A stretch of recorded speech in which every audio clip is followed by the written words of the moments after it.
Daghan kay tag mga pamaagi paghingilin sa yawa. Karon kusog-kusog ning mga deliverance, mga exorcism, mao na nga daghan kay dinhing magsigig pabinditan mga tubig, mga asin, crucifix ug uban pa kay para paghingilin sa yawa. Pero naa di ay epektibo kayo nga paghingilin sa yawa nga gipakita sa atong ebanghelyo karon. Unsa man? Unsa man? Kanang mukaon kag mumho. Kaon kag mumho. Murag iro ba? Nga manilap sa mumho. Mawa din ang yawa. Mao may nakapawagtang sa yawa sa anak sa babae. Kiniingon masisos, dili maayo nga ipakaon ang pagkaon sa mga anak ngadto sa mga iro. Kiniingon man ang babae, apan sir, bisan ang iro makakaon mas mumho nga mahulog gikan sa lamisa sa kabataan. Pagsulti niya ani matod pa sa itong ebanghelyo, niingon dayon si Jesus, makapauli na ka, nigawas ng yawa. Sa pasabot ana, ang epektibo dahil kay makapawagtang sa yawa, maogyod ang atong mapaubsanong pagdawat sa kabubuton sa Dios. Humble acceptance of the will of God. Kung di kita kadawat sa kabubuton sa Dios, bisan pag magsigi kag gamit anang mga asin tagpila na nakabalding asin imong dadon, tubig tagpila ka baril, tagpila ka galon, bisag puston pa na nimo imong lawas anang gipangkawit nga mga rosaryuhan, mga scapular, mga crucifix, putos na nang imong kwarto, na alang gyapon ang yawa. Basta dili ta kamaong mudawat sa kabubuton sa Dios. Gilingi ay mong tupad ing na nakadawat ra ka sa imong naong. Nakanag yung naong nimong natural ba? Nakadawat ra ka o nangusab na kag maayo? Kana ginagmay lang usa na. Pero di ka kadawat ana, imog yung usbon, mayawaan gyud ka. Mao na ang nahitabo sa unang pagbasa. Si King Solomon, purti na niyang daghanag asawa. Nangasawa pagid siya mga pagano. Daghanak kay siya nahimong nindot ng mga simbahanan, mga altar nga para sa ilang Ginoo nga si Yahweh. Nanghimo pagid siya adtong mga altars nga para sa mga pagan gods. Purting sukuas Ginoo.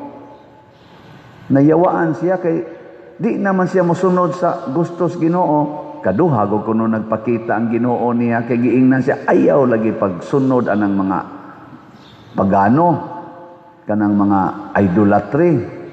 Wa na maminaw si Solomon. Di ba kagahapon si Solomon gidaig man tog maayo sa Queen of Sheba kay nganoan ang Ginoo nag-uban gid niya. Nindot kay si Solomon para sa mga tao kay ang Ginoo nag-uban gid niya. Nagtuman gid si Solomon sa gustos Ginoo. Uy, pagkadugaya na tintal gid si Solomon sa yawa.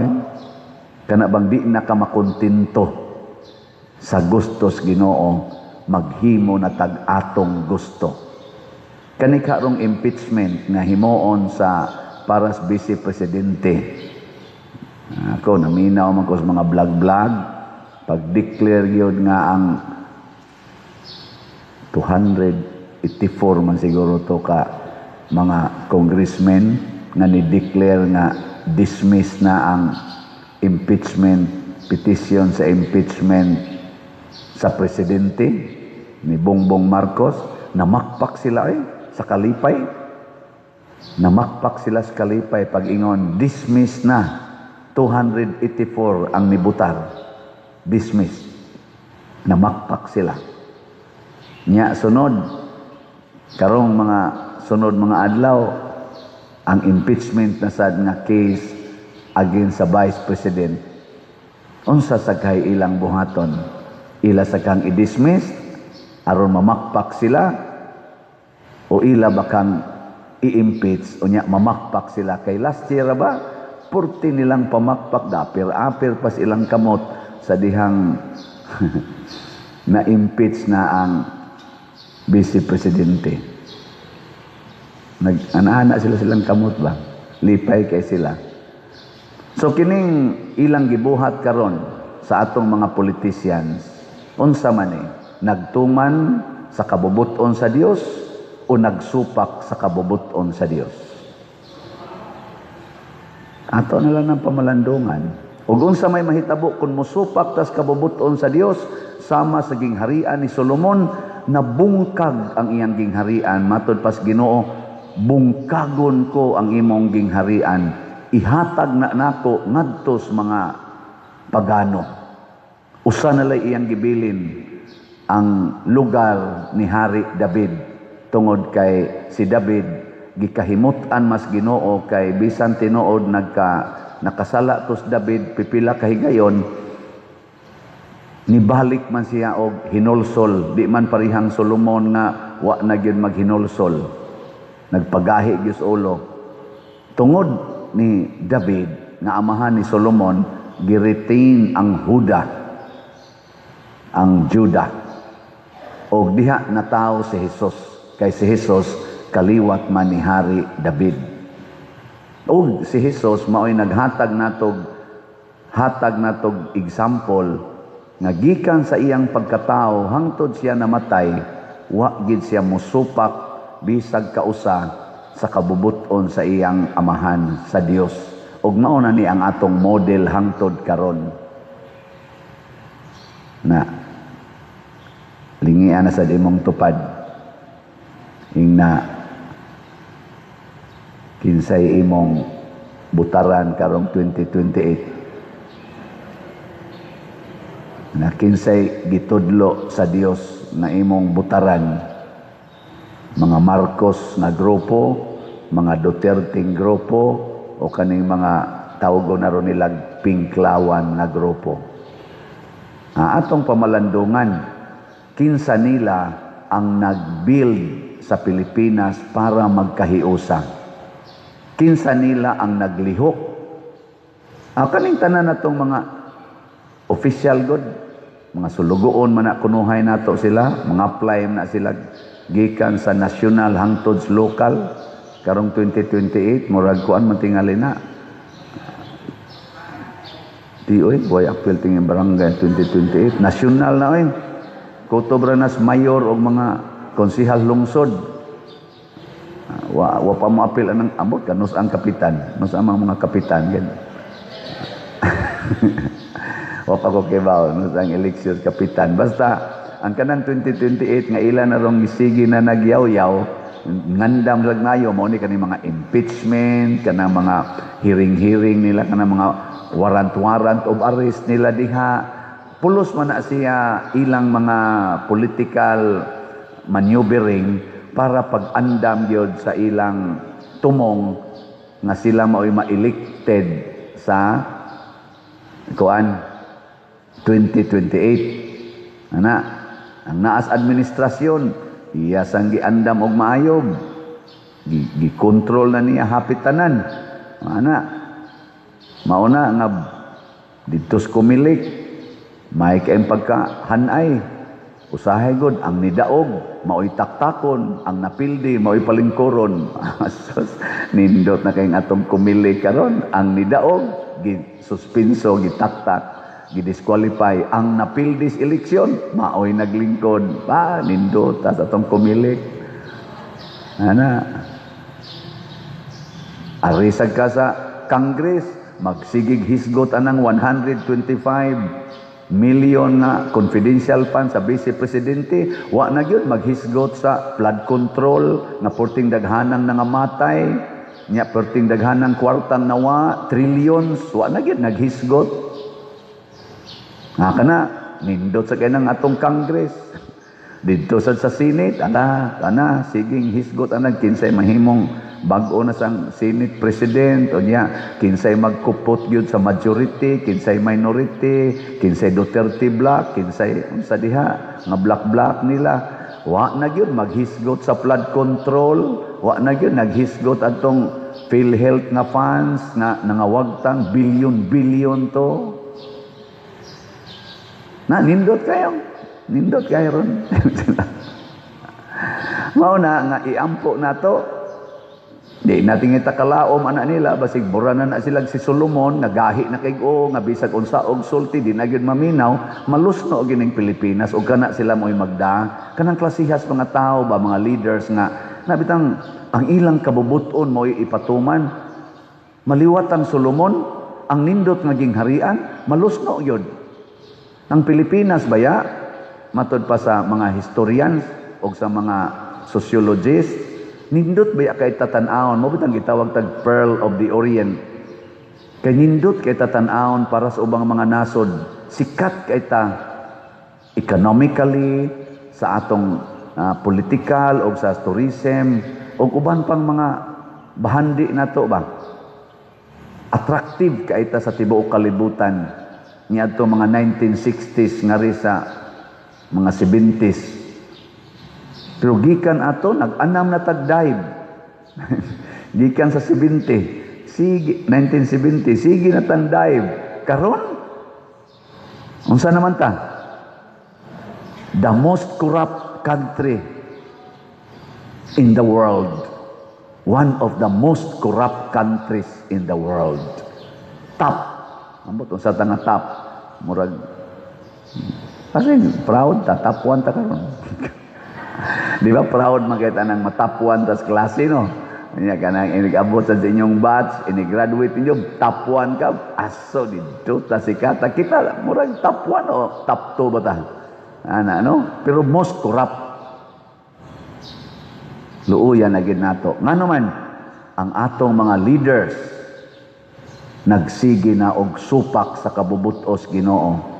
Ang giingon sa Ginoo nga atimana ang labing ubos, ang mga waybalay, ang mga gigutom, ang mga masakiton, atimana, wa na sila magpakabana ni ana kaayo karon. Kuhaon man ganing budget sa PhilHealth para sa mga masakiton gid na. Kawaton man gani ang flood control para protektahan ang mga balay. Aporti na hinong daghan ng nawadas balay kay flash flood na binadinis atong parokya.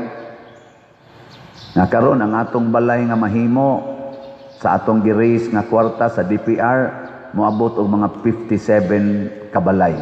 Naningkamo ta ana kitang mga pobre nagtampo-tampo ta sa atong mga mumho kanang slot kana atong slot mumho man na ginagmay-gagmay ba tag 100. Tanawa ha sa atong ginagmay nga pagtampo-tampo sa atong DPR or divine sa to perfect response. Ang mahimo na tong balay karon nakahuman na tagtulo 57 ka balay ang ato ng makaya. Ginagmay ra kaini. Unsa na kanang ilang mga budget nga mga billions, di ka na makahimog daghang balay, pero ngano wa may nahimo? Kay wa magtuman sa sugo os Ginoo atimana ang mga way balay. Sugo nas Ginoo nato. Muna kamong namalit og slots, congratulations, nalipay ang Ginoo ninyo. Pakpakan nato ang namalit og slots. Nya, mopalit pa mo. Palit pa more. Di na ta mag-agad anang ato mga politicians nga magsigig pangitaan ng mga billions, mga millions, nag-away na lang na sila pero way gibuhat ngadtos mga kabos. Ang ilar sang buhaton kanang ayuda-ayuda. Nya pilion ra sang hatagan. Wagan ika maapil sa ilang grupo. Ikay katapusan og napay sobra. Muran lang kag iro, manilap ang mga mumho. Grabe kayo. Hasta gani karon ang ubang mga kapitan, wa na, gipangluok na. O dili ka ilang aliado, patay kas mayor. Ana, luuyas atong nasod Mura bag amahan ba? Kani manggong atong gipangpili, mahug man sa silang tawag og amahan, amahan sa nasod, amahan sa probinsya, amahan sa lungsod, amahan sa syudad, amahan sa barangay. Ana unta ang ilang treatment. Lain man ni mga amahanan na may favoritism. Ang iyang mga anak nga pulos gigotom, ang pipila ra may pakanon, ang wa niya mauyon ni di man pakanon. Nya malipay ang Ginoo ana, dili. Nya kay wa man malipay ang Ginoo, nalusno ang Pilipinas. Ni grabe ang corruption, ni grabe ang insurgency, ni grabe ang drugas, ni grabe ang unemployment. Gi kulata na tagmaayo sa mga katalagman, tawhanon nga katalagman o natural nga katalagman, kinaiyanhon.